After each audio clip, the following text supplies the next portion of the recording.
Morning, everybody. It is hump day, February 21st, 2024.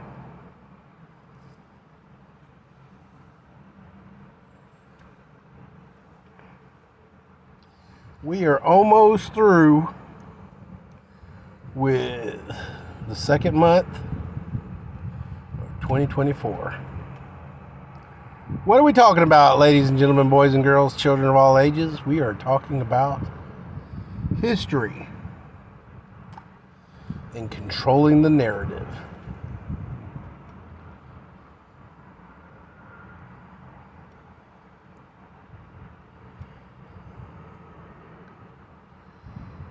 During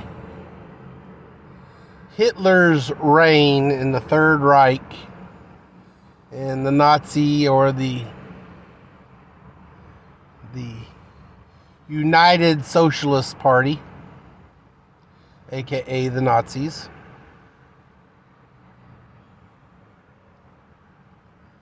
Hitler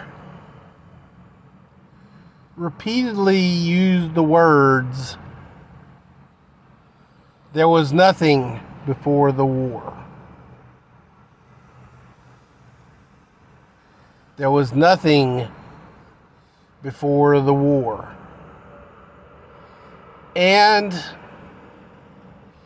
Hitler tried his damnedest to destroy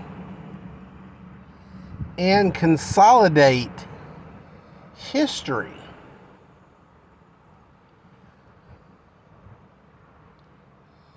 Burning books, destroying historic sites, churches,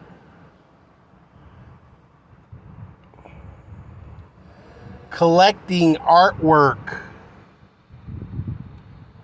for private viewing only, and such.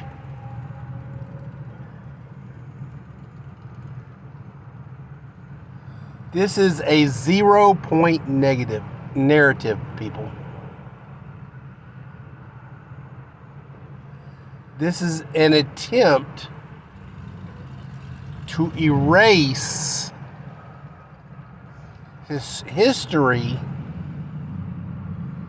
reset the narrative, recreate history in their own image, and control society.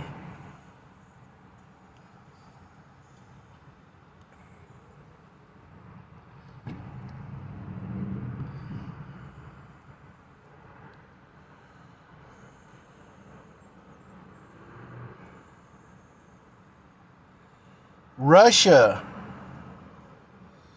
did similar things. They went through and they burned churches and things like that. There is a fond little saying that says, "History is written by the victors."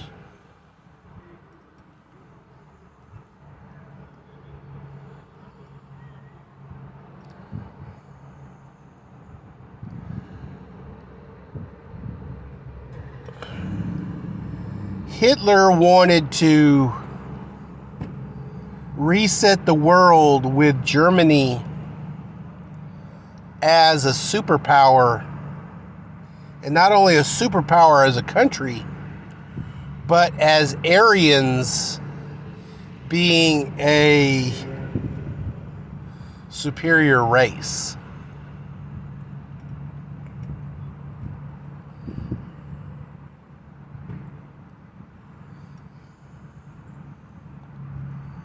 Russia needed to destroy the church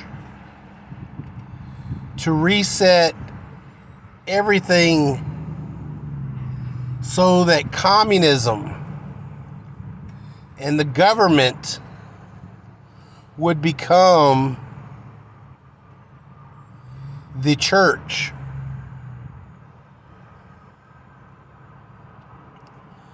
And destroy and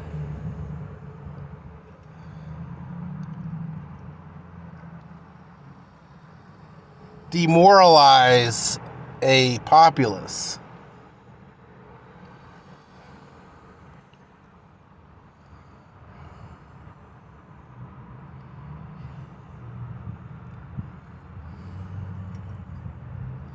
We're seeing some of this here in America. Revisionist history. Because the government now controls our education systems, it can deem what history is taught.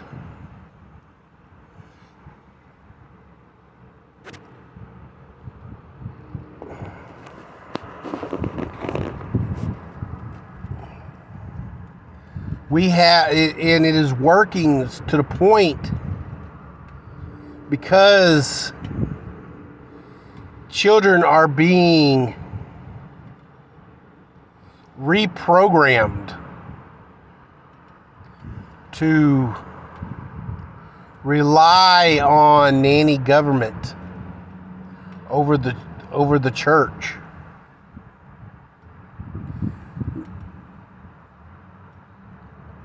We have replaced God with self, church with government, and morality is dictated by feelings and wants and needs over all else. I want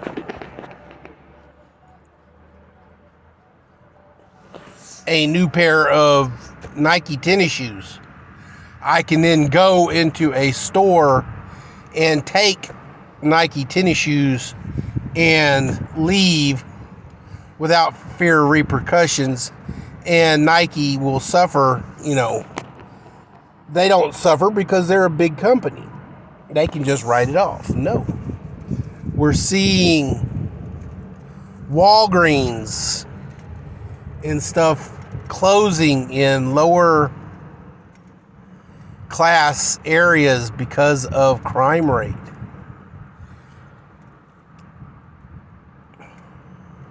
Do I feel concern for the honest persons in that area who just want to make a living and buy their medications as they need, because they're probably needing, blood pressure medications or heart medications because they're living in, a rat hole, and they're probably working 16 different jobs and such. And they can't get, their prescriptions filled because too many people went into the Walgreens and stole stuff.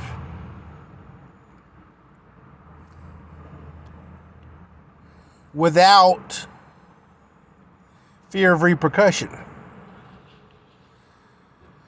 So we've got revisionist history changing the way kids and young people in this generation thinks.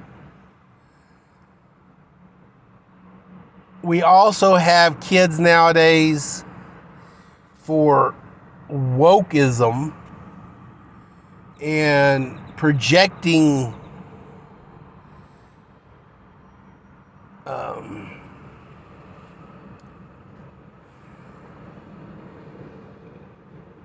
rage and projecting, hatred that, statues and stuff like that. Erasing statues of historic figures claiming it's because they were slave owners. When we look at a statue of President George Washington or Andrew Jackson, were they slave owners? Probably. But their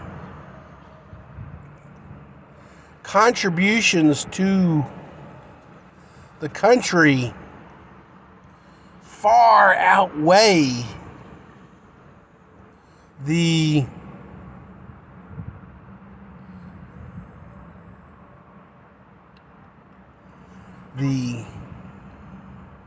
human problem that they had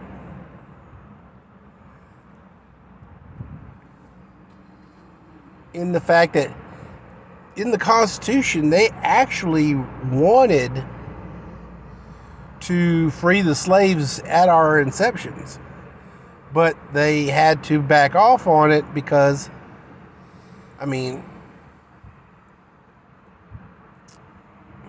for the same reasons that, if all of a sudden you had to no longer use your tractor, you took away everybody's tractor, every farmer's tractor, without a substitute, you basically destroy a nation. But here's the question. By erasing historic slave owners,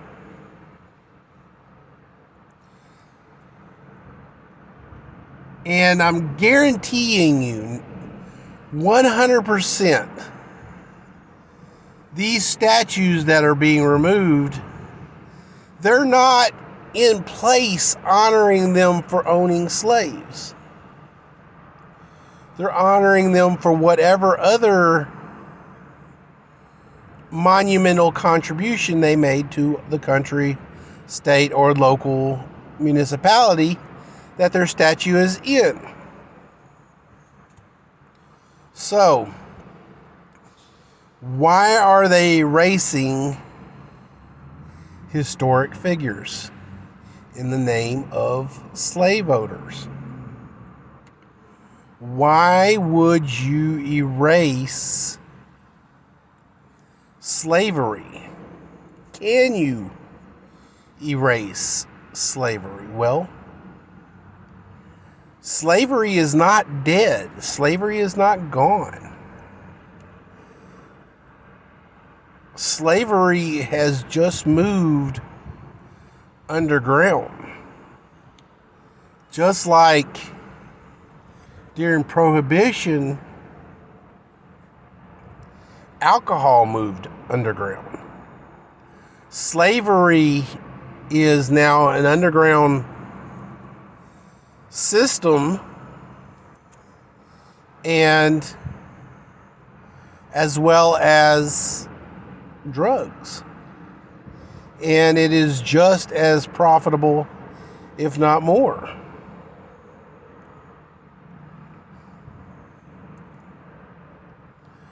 And the problem is the cartels and the evil peoples of the world and the underworld and the devils and the demons and the snakes and the serpents and the creepy crawlies of this world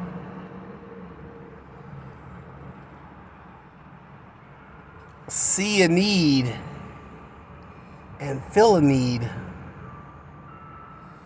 at any cost. And that phrase, "at any cost," makes them so much money. And what does so much money make? It gives you power.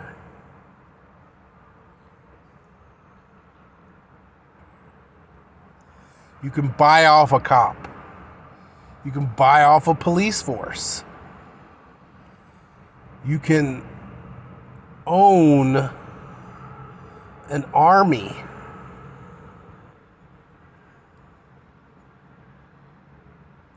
With enough money. You can own a government with enough money.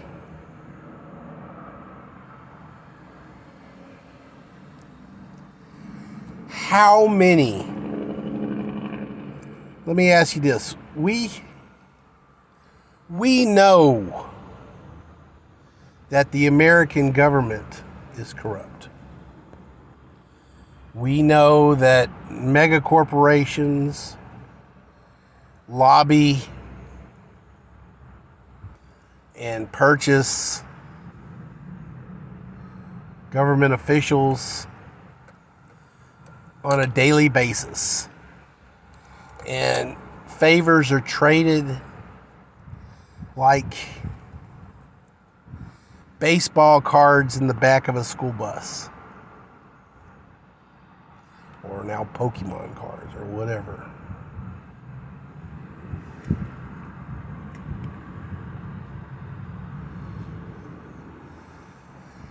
But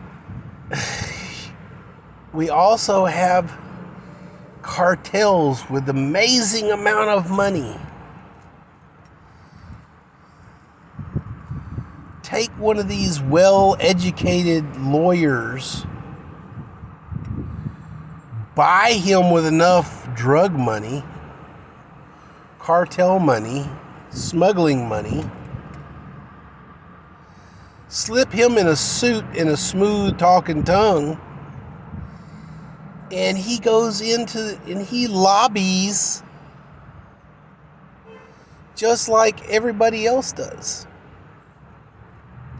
Hey, Mr. Such and Such representative, don't close the border.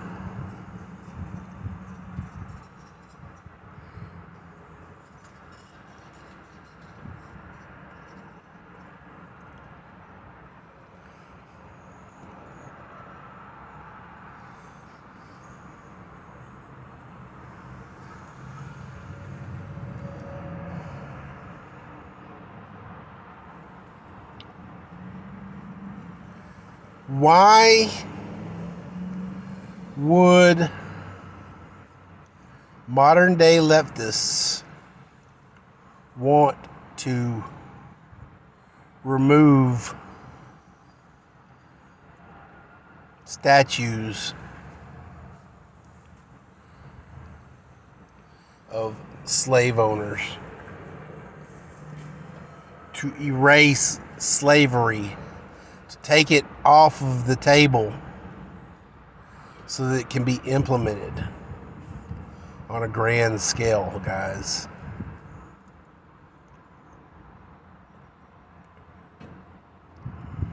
They want socialism.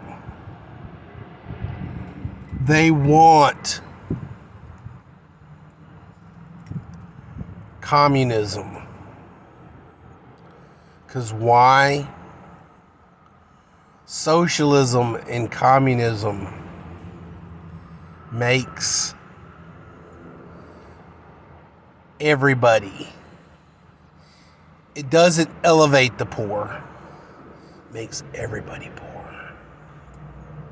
Except for the super rich.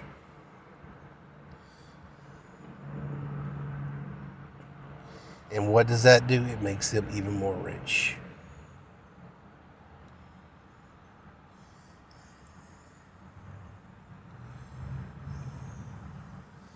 In order for communism to take hold in Russia, they had to get rid of the church.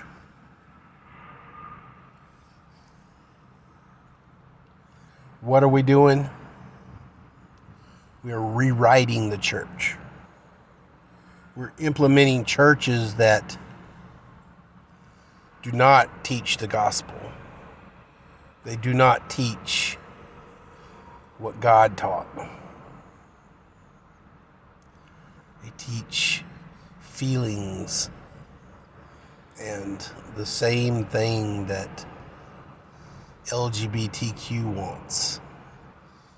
Feelings. Let's go, Brandon.